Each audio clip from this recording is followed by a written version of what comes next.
Hi, I'm Rowena. And for weeks, my sister kept whispering, just wait, something big is coming for your birthday. And I believed her. I thought maybe, just maybe, I was finally going to be celebrated. But when I walked into the party, the cake had her name on it. The ring on her finger used to be promised to me. And the guest list didn't even include mine. But that wasn't the worst part. The worst part was realizing they never forgot me. They just rewrote the story without me in it. What would you do if your family planned their future on your silence? Would you finally speak? Or would you keep waiting for something big that was never meant for you? My 35th birthday was 5 weeks away when Callista sent the first text. Just wait, something big is coming. It lit up my screen as I stirred honey into my tea, a flicker of hope rising in my chest like steam from the cup. Her words clung to me, unexpected and soft, a rare sweetness from someone who, most days, barely acknowledged I had a birthday at all. In the past, birthdays for me were quiet affairs. More often than not, accidental afterthoughts. A card left unsigned. A cake bought last minute with happy birthday scrawled in generic white icing. One year, everyone forgot entirely until Travis, back then just a friend, showed up with a pack of candles and a bottle of wine. That was the last time I felt like someone truly saw me on that day. But this year, Callista was promising something. Something big. She used to hate surprises, unless she was the one orchestrating them, which made her sudden enthusiasm feel both thrilling and, somehow, suspicious. Still, part of me, maybe the part that never gave up, clung to it. Maybe she was trying. Maybe we were turning a corner. The next day, I found myself scrolling through Pinterest boards titled Simple but Stunning Birthday Ideas and How to Plan a Surprise Party Without Ruining It. Ridiculous, I know. I hadn't even gotten a call last year until 9 p.m. But something about the way Callista said it, the way she repeated it over coffee with Mom, it's going to be special for Rowena this year, made me believe just a little. I started imagining things. A family brunch with real place settings. Balloons, maybe, but not the dollar store kind. Maybe even Travis would come, awkwardly but kindly, like he used to when we were still something undefined. I imagined the music, the warmth, the moment I'd be genuinely surprised for once in my life, and feel important. It didn't last. About a week later, Callista asked me to help her unload groceries. We just pulled into the driveway after a Costco run when I noticed the box. Glossy red, gold ribbon, unmistakable. I had wrapped that exact box the year before, down to the fold in the lower corner. Back then, it had been my gift to Vera, an aromatherapy set she never opened. Now, it was nestled beside Callista's handbag like a fresh idea. She saw me looking. "Oh, that?" she said casually. "I'm reusing the box. Sustainability, you know?" I nodded slowly. Sure, sustainability. As we unpacked paper towels and a questionable amount of organic quinoa, I kept glancing back at that box. Maybe she really was just reusing it. Maybe it meant nothing. But something about the way she avoided my eyes when she said it left a mark. Small, but impossible to ignore. The signs started trickling in after that. Vera, who usually dropped hints about planning something low-key or not making a fuss, suddenly went quiet whenever I mentioned my birthday. She started saying things like, "Let's see how the week unfolds," or, "I wouldn't worry about plans just yet." Travis came to Sunday dinner and barely spoke to me. He sat beside Callista, his hand resting lightly on her back in a way that made my stomach knot. When I asked him if he was free the weekend of my birthday, he glanced at Callista before saying, "It's going to be a packed month." I started telling myself stories to soothe the sting. Maybe they were all being secretive because they were planning something big. A surprise, yes. That would explain it. That would make this unease disappear. But unease is persistent. It lives in glances, in the way conversations pause when you enter the room. It speaks through offhanded jokes that don't quite land. It builds slowly, then all at once. That night, I sat at my desk with a half glass of wine and opened my old journal. The pages smelled faintly of lavender and thyme. I hadn't written in months, maybe years, but tonight, the words came easily. I don't want to get my hopes up, but I am. I really, really am. I scribbled down every dream. A brunch, a gathering, even just a heartfelt card. I wrote it all out like a wish list, like a prayer I couldn't say out loud. Then I closed the journal, sealing it with my breath. My phone lit up again. Callista. A grinning emoji, followed by, "We're planning something unforgettable." Laundry wasn't something I usually volunteered for, but that afternoon I needed an excuse to stay busy. The house had been buzzing with a weird kind of tension. Quiet voices behind doors that didn't used to close all the way. Folding towels was easier than wondering if the silence had anything to do with me. I reached into the pocket of Dad's winter coat to make sure no tissues had been left behind. Instead, I pulled out a thick, gold-edged envelope, the kind that practically screamed important. I almost tossed it onto the pile without looking. Almost. But curiosity tugged. The card was embossed with a floral design and elegant serif font. "You are cordially invited to the engagement celebration of Callista Marie Walsh and Travis Henry Gray." My eyes caught on the date, my birthday. The room didn't spin, but something inside me tipped. Not a collapse, but a shift.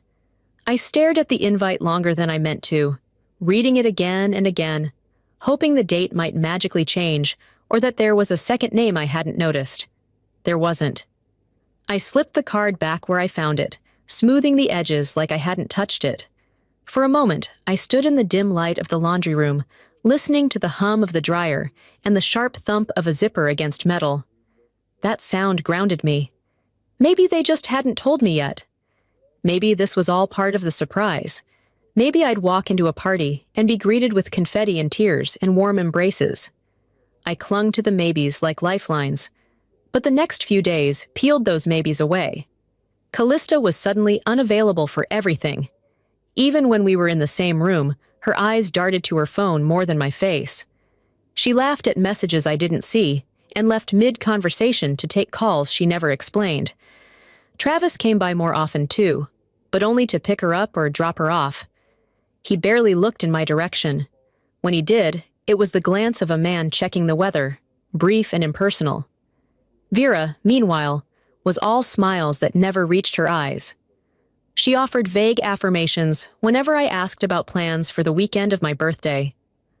"Oh, you'll see," she said once, squeezing my shoulder. "Big things are coming."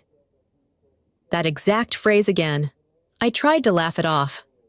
One evening, while they buzzed around the kitchen, making what smelled like rehearsal dinner test dishes, I joked, "Should I be worried, or am I being secretly adopted out of this family?" No one laughed. Callista glanced at Travis, who looked at his phone. Vera smiled tightly and said, "Don't be silly, sweetheart." That night, we had what looked like a normal family dinner, on the surface. The table was full, the wine was poured, and the food was probably good, though I barely tasted it. Everyone talked, but not to me. Conversation zigzagged around my chair, like a river splitting around a stone. At one point, Callista stood and lifted her glass. "Here's to surprises," she said, eyes lingering on Travis and Vera, in that way people do when everyone knows the punchline, but one person. I lifted my glass too, smiling so hard my jaw ached. No one noticed how tightly I gripped the stem of my glass under the table. When the dishes were cleared and the kitchen began to fill with post-dinner chatter, Vera turned to me. "Could you help clean up, honey?" Her tone was syrupy sweet. "Let the others keep planning." I looked around. The others. Planning.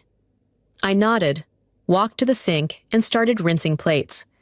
From the corner of my eye, I saw them head back to the living room.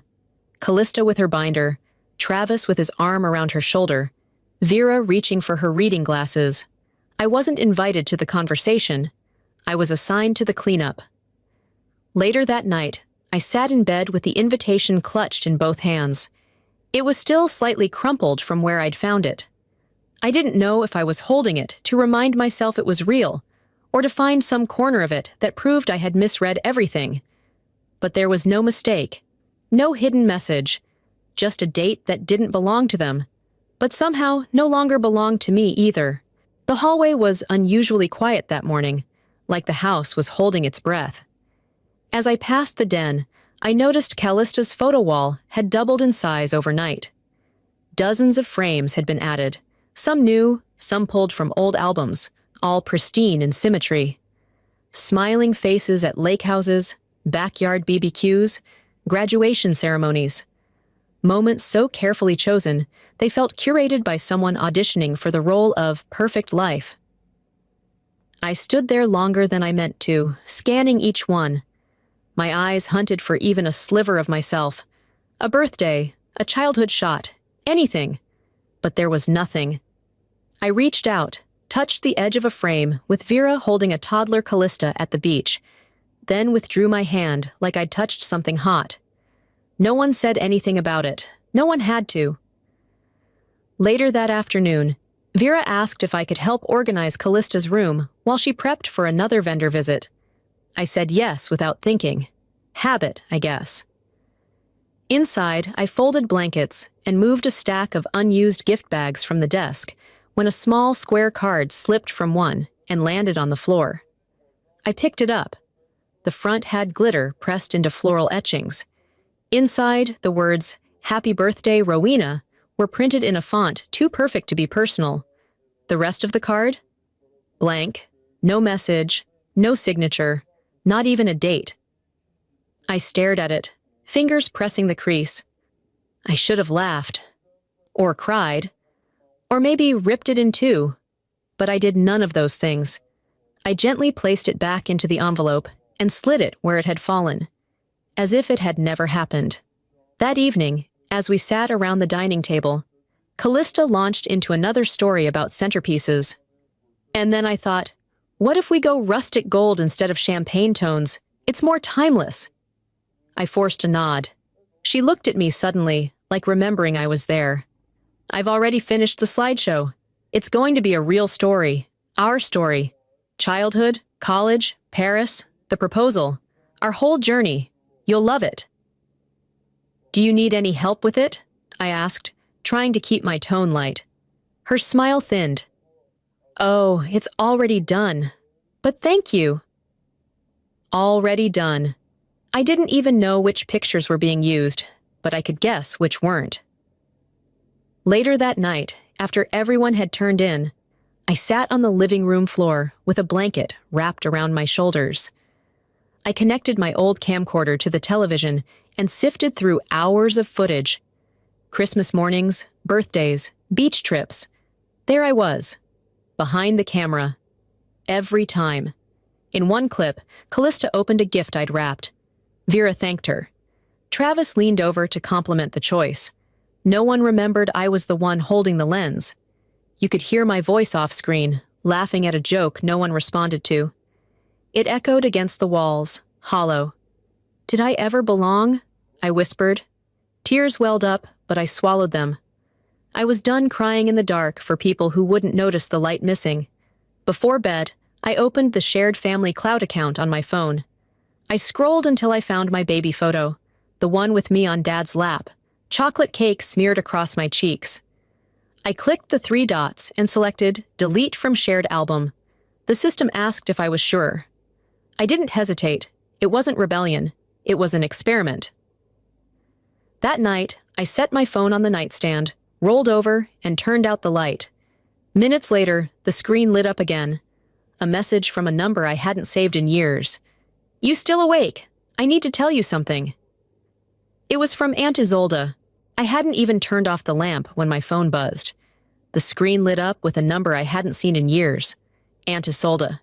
My thumb hovered over the screen for a moment before I tapped it open. Are you awake? I need to tell you something. She hadn't texted me directly since my college graduation. We used to be close, in the way that quiet relatives form bonds through shared silences. She never said much, but when she did, it mattered. I replied, Yes, you can call. A minute passed, then the phone rang. Hi, sweetheart. Her voice came through low and careful, like she was trying not to wake someone. "This is going to sound strange, and I'm sorry if I'm overstepping, but I think you should be careful." I sat up, my back straightening against the pillows. "Careful about what?" I asked. "I don't know the whole picture," she continued, "but I've heard things in passing. Vera's been coordinating something with Callista, something big, and your name hasn't come up once." There was a pause, a long one. She added, "I think they're leaving you out on purpose." I didn't respond right away. My thoughts fumbled for something solid to hold on to. My mouth opened, then closed again. "I'm not trying to stir the pot," she said quickly, "but you deserve to know, even if they think they're doing it for your own good." I wanted to ask her what that meant, for my own good, but the words stuck. "I just thought you should hear it from someone who actually sees you." We said goodbye quietly. I stared at the wall for a while, unsure what to do with what she had just given me. It wasn't information, exactly. It was validation, and somehow that hurt worse. I threw on a sweatshirt and stepped outside. The air was crisp, sharp against my face. I started walking aimlessly through the neighborhood, past trimmed hedges and porches with seasonal wreaths. My hands were buried in my sleeves, but my mind felt exposed. How many times had I been told I was too sensitive, that I took things the wrong way, that I misunderstood? Maybe that was the point. If people can convince you you're wrong enough times, they don't have to tell you anything anymore. They assume you'll fill in the blanks with grace, stay quiet, stay small. As I rounded the corner toward our block, the glow of our front porch light came into view. The curtains were drawn, and I could see silhouettes moving inside. Callista, Mom, probably Travis, planning something that wasn't meant for me. The next morning, over lukewarm coffee, I asked casually, "Is everything okay with Aunt Isolde?" Vera looked up from her crossword. "Why do you ask?" "She messaged me last night." That got her attention. "Really?" she said, folding the newspaper slowly. "Well, you know how she is. Always been a bit dramatic." I watched her face carefully. The smile she gave me was polite, but it didn't touch her eyes. Her hand smoothed the corner of the paper unnecessarily. I let the conversation die there. That night, after I finished cleaning the kitchen, I pulled out my laptop and started searching through old family email threads. I wasn't sure what I was looking for. Maybe just proof that I wasn't crazy. That this feeling, this fog of exclusion, wasn't paranoia. I opened the family events folder, dozens of emails. I started scanning dates, subject lines. One thread stood out. Callista's big day, final confirmations. I clicked it. The CC list ran down the side of the screen. Vera, Travis, even a few distant cousins I barely remembered. But my name wasn't there. I scrolled. They discussed catering, chairs, speeches. The speech part stung. I sat back in my chair, breathing slow and quiet. Then I highlighted the line, "Rowena not needed for this one," copied it into a document, and stared at it. Not needed, not forgotten, excluded. And worse, they thought I wouldn't notice. Callista knocked on my door just before 6. "You should dress nice tonight," she said, not bothering to step in. "Dinner's kind of special." I stared at the door long after it clicked shut. No explanation, no invitation, just instructions. But I followed them anyway. By the time I came downstairs, the house had been transformed. String lights wound across the ceiling beams, floral arrangements lined the entryway, and the scent of catered appetizers hovered in the air like a veil.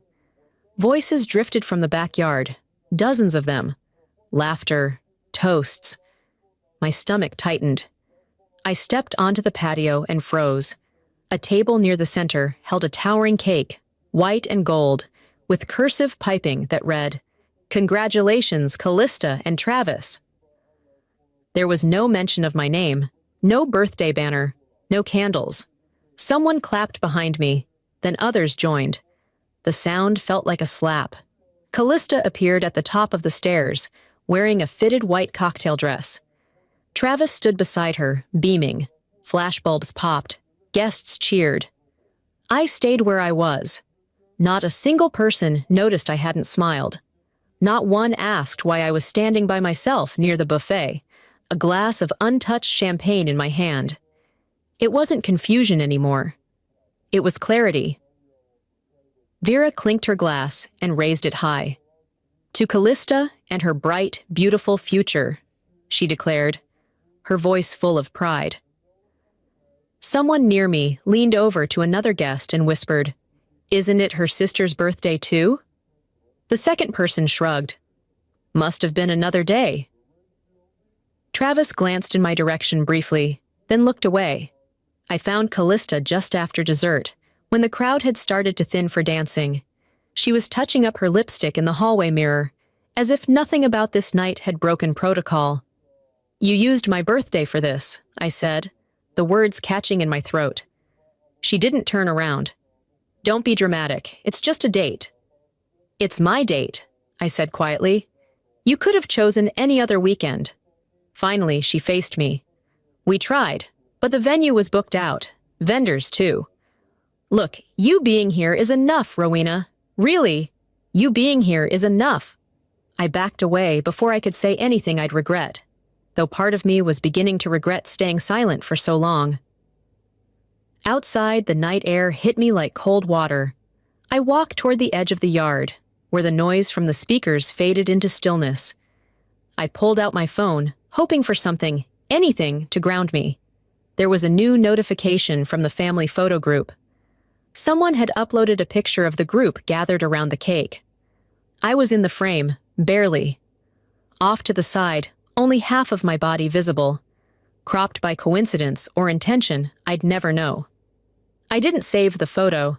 I deleted it before it finished loading. My fingers trembled as I shoved the phone into my coat pocket. I looked back at the glowing house, the silhouettes dancing, the outline of my family among strangers. Not again. This time, I'm not swallowing it. The morning after the engagement party, I woke to the sound of cardboard brushing across wood. I pushed myself upright, still in the clothes I'd collapsed in the night before, and looked toward the half-open door. Boxes. 3 of them, stacked neatly beside my bookshelf. Each labeled in Vera's handwriting, "Baby's things." I stepped out of bed slowly. My room smelled different, like lavender sachets and freshly folded linens. I opened my closet and found half my clothes had been moved to a guest room. Vera appeared at the doorway, mug in hand, like she hadn't just moved my life without asking. "We thought since you're barely home these days, it could make sense," she said with that practiced gentleness that always made me feel like the unreasonable one. "It'll be the nursery. Plenty of time to figure out storage for your things." She said it like a favor, like a logical choice, as if I'd vacated my identity long enough to make the repurposing of my space a natural next step. I didn't respond, not out loud. Later that afternoon, while I was folding what clothes hadn't been boxed, Callista walked in, holding a bundle of brochures and swatches. "We've picked the venue," she said, waving one of the glossy pamphlets like it was a prize ribbon. I glanced down at the cover and felt my chest clench. I knew that place. It was the vineyard I'd bookmarked 2 years ago, back when Travis and I were still fumbling through something real but unspoken. I'd shown him the venue over coffee once, smiling like a child showing off her dream treehouse. He said, "That's actually beautiful," and held my hand across the table for the first time. And now here it was, featured in Callista's wedding package, with her name on the reservation line. She rattled on about the terrace, the lighting, the oak barrels they'd use as cocktail tables. I nodded, lips pressed into a line, every detail of my imagined future unraveling without noise. That evening, I sat at my desk and opened the venue's website. Their blog had a new post, "Golden Hour Love, Callista and Travis's engagement shoot." There they were, posed beneath the string lights I'd once told Travis I wanted for my own photos. Under the exact banner I designed for a college marketing class. I closed the laptop, stood slowly, and walked downstairs to dinner. The table was already set. Vera and Callista were talking over seating charts while Travis scrolled on his phone. I sat down, placed my napkin in my lap, and waited for the right breath. "If my room becomes a nursery," I said calmly, "I'll move out the same day." They looked up. Vera's fork hovered midair. "And if anyone else uses what I once shared in trust as their blueprint for love, or dreams, or anything else," I added, voice steady, "you won't hear from me again." Vera let out a short laugh, unsure if I was joking. Callista gave a half smile. "Come on, Ro, don't be so intense." But Travis, he looked straight at me, and for the first time since this all began, I saw guilt flicker in his expression. No one said anything else. After dinner, I didn't cry. I didn't shout. I packed one box, books, journals, the mug from my first job, a candle I'd saved for better days. At the top of the stairs, I paused and turned back. My voice was quiet, but it filled the space. "I'm not angry that you forgot me. I'm angry that you made me forget myself." Then I closed my door and carried the box to the car. From downstairs, I heard Callista's voice, soft and dismissive. "She's bluffing." But I already had the keys in my hand. The sun was still high when Callista texted, "Hey, can you bring my shoes to the venue? Left them by the front door." No greeting, no thank you. Just orders like always. I picked up the heels, gold strappy ones she never wore more than once, and tossed them into a bag. The drive to the vineyard was quiet, save for the hum of tires on asphalt and the occasional flicker of static on the radio. A perfect silence to prepare myself for another forced smile. When I arrived, the planner greeted me with a clipboard in hand. "Oh, are you with catering?" she asked, not unkindly. I blinked. "No, just dropping something off for the bride." She nodded, already distracted. I looked at the clipboard she held. My name wasn't on the list. I scanned the rows twice, just to be sure. Dozens of names, familiar ones. Family, old friends, even Mom's bridge partner. But no Rowena Walsh. I stood there, still holding Callista's shoes, when Travis walked by on the far side of the lawn. He caught my eye and approached slowly, adjusting his tie. "You made it," he said. "I wasn't invited," I answered, holding his gaze. He opened his mouth, then closed it. His eyes drifted to the shoes. "Thanks for bringing those." As he reached for the bag, I noticed the ring on Callista's name tag on the welcome board. My grandmother's ring. I recognized it immediately. Vintage platinum, Art Deco, a family heirloom Vera once promised would be mine. "I didn't know she was using that ring," I said. Travis looked down, suddenly finding the grass at his feet fascinating. "It's what your mom had, said it should stay in the family." "It was supposed to be mine," I said, my voice flat. He didn't deny it. The memories hit like hail. That night years ago, when he said he wasn't ready, that it wasn't the right time. The look in his eyes when I showed him the Vineyard website, giddy and hopeful. The way Vera started calling him like a son right after. "I wasn't unready," I said out loud, mostly to myself. "You just got redirected." He finally looked up. "Your mom said you hated pressure, said you liked being in the background." My throat tightened, not from sadness, but from rage I'd swallowed for years. "You believed her?"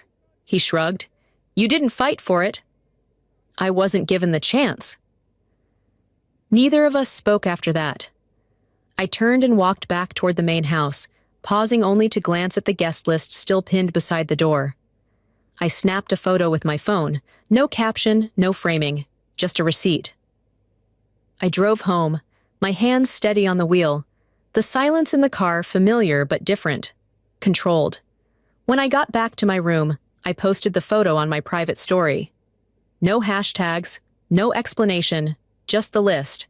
Within minutes, my inbox lit up. "Wait, you're not going. Why wouldn't they include you?" This can't be right. Even my cousin Martha messaged, They better pray Aunt Isolde doesn't see this. I didn't reply. I turned off my phone and placed it face down on the table. The room was quiet again, but this time it was mine. The rehearsal venue buzzed with staff arranging place cards and floral garlands as I stepped inside. I was there only to drop off Callista's clutch, which she'd texted about like I was her assistant. I walked through the side door, unnoticed, and headed toward the prep area. "Hey, buffet setup goes near the terrace," a man in a vest said, handing me a silver tray without looking up. I didn't argue. I took it, carried it to the table like muscle memory, and placed it gently on the linen-draped surface. Then I turned and walked out the same way I came in, silent, unbothered on the surface. But inside, something cracked. Back home, I tossed my bag on the bed and plugged in my phone. While it charged, I flipped open my laptop. A notification pinged. A backup had completed. As I cleared some old audio files, one name caught my eye. Voicemail February. I clicked it without thinking. "I never stopped loving you. Your mom said it would be easier for everyone if I dated Callista instead." Travis's voice. Unmistakable. I played it again, this time through earbuds. The way he paused after "your mom." The way he sounded tired, resigned. Like someone who had surrendered to someone else's version of his life. I saved it twice. Then emailed it to myself. Then to an old Gmail I barely used. Not for safety, just to feel like I still had control over something. I sat at my desk, phone in hand, heart pounding. Not from fear. Not anymore. From decision. The sky outside darkened into early evening. I changed into something clean, pulled my hair back tight, and drove myself back to the venue. The rehearsal dinner was already in full swing when I arrived. No one greeted me. They probably hadn't expected me to come. Good. I waited until Callista finished her second glass of wine, and Vera raised her glass for yet another toast about new beginnings. Travis stood beside them, smile strained. I stepped forward, calm and deliberate. "Excuse me," I said. The room quieted. "I think it's time the truth got a microphone too." I held up my phone. Pressed play. Travis's voice filled the air, raw and real. The first words sent a ripple through the crowd, like someone had dropped a stone in a still pond. "I never stopped loving you." People turned, heads tilted. Someone gasped. Callista blinked rapidly, her mouth open, but no sound coming. Vera's hand gripped her wineglass so tight I thought it might shatter. Travis didn't move. He didn't deny it. He didn't say a word. When the recording ended, silence clung to the air like smoke. I looked at them. My mother, my sister, the man who let go of me before I had the chance to hold on. "This time," I said, "I'm not the one you leave out. I'm the one leaving." I turned, walked past the stunned faces, past the half-eaten appetizers, and carefully arranged flowers. I didn't stop until I reached my car. Inside, I pulled out my phone and opened a new message. To Isolde. I finally did it. I made them hear me. The first thing I noticed that morning was the quiet. Not the tense, watch-your-step kind that filled my mother's house, but the stillness of a room that belonged entirely to me. My new apartment, small, a little bare, but untouched by anyone else's expectation, felt like a living exhale. Sunlight stretched lazily across the hardwood floors. I lay still for a while, staring at the ceiling. For the first time in years, I didn't feel like I had to prepare myself for someone else's schedule, someone else's version of what I was supposed to be. I reached for my phone. The screen lit up, and there it was. Travis's old voicemail pinned on the lock screen. I didn't play it anymore. I didn't need to. Just seeing it there reminded me I hadn't imagined everything, that I hadn't made it all up, that the hurt had been real, and the silence I kept for so long wasn't weakness, it was misused trust. I hadn't responded to anyone in the family. Not because I was angry. Anger had come and gone like a summer storm. But because this silence, this space I had carved for myself, felt sacred. I wouldn't waste it trying to explain things to people who had never truly listened. Vera had sent an email. long, carefully worded. There was no apology in it, just a meandering paragraph about miscommunications, and we didn't know how to include you in a way that wouldn't overwhelm you. Callista went dark online. No Instagram posts, no comments. Our mutuals, cousins, family friends, began unfollowing me one by one. Quiet little exits, like slipping out the back of a party that no one invited me to in the first place. Travis had sent a text too, just one line. I didn't think it would go that far. I never answered. A week after the confrontation, Isolde and I had dinner at a tiny bistro near the river, the kind of place where the waitress knew her by name, and the wine came in tiny crystal tumblers that felt too precious to hold. She brought a small gift, a framed photo of me at age 11, holding a video camera half my size. I was standing behind everyone else, capturing a moment I wasn't included in. "But I see you," she said, setting it down between us. I didn't cry. I just nodded. That was enough. Later that night, I cleaned out my old work folders, deleted files labeled Family Retreat Planning, Callista's shower schedule, Mom's anniversary speech. I archived them without sentiment. Not out of bitterness, but because they no longer belonged to me. Instead, I started something new. A blank document. A fresh website template. I typed the words, "Invisible Until Now," and hit save. That was the name of my blog. Part memoir, part reflection, part mirror for others like me, who had been edited out of their own lives. I didn't know what it would become, but it was mine. I'd already applied for a new PR role with a nonprofit that focused on women's advocacy and communication. I got the interview, then the job. They didn't ask about family. They asked about voice, purpose, boundaries. I answered honestly. And as I walked home from that first day on the job, still in my flats, tote bag swinging by my side, I whispered to myself, not triumphantly, but clearly, they didn't have to see me for me to see myself. They didn't have to honor me for me to learn what I'm worth. My apartment light glowed ahead through the window, a safe harbor. Just as I was about to step inside, my phone buzzed. New email. Subject line. Family counseling request. From Vera. I didn't open it right away. For now, I let the silence be mine. Sometimes, the loudest thing you can say is no more. I spent years trying to fit myself into a version of family that was never meant to hold me. I confused silence for strength and being overlooked for being mature. But strength isn't swallowing pain. It's standing up when the room expects you to sit down. It's telling your story, even if your voice shakes. And sometimes it's walking away, not to prove a point, but to protect your peace. If there's anything I've learned, it's this. You don't have to wait for permission to matter. Maybe you felt invisible too. Maybe you've been told to understand, to not make a scene, to be the bigger person so many times that you forgot how small that made you feel. So I'm asking you, have you ever had to reclaim your worth from the people who were supposed to protect it? Have you ever been edited out of your own story? What did you do next? Tell me in the comments, whether you're watching from a quiet living room in Wisconsin, a coffee shop in New Jersey, or anywhere else across the country. I want to hear your voice. And if this story touched something in you, drop a 1 in the comments, or just tell me where you're tuning in from. If it didn't land for you, that's okay too. Share why. Let's have the kind of conversation that real families often avoid but truly need. And hey, if you want more stories like this one, hit that subscribe button, because the next story, it might just be yours.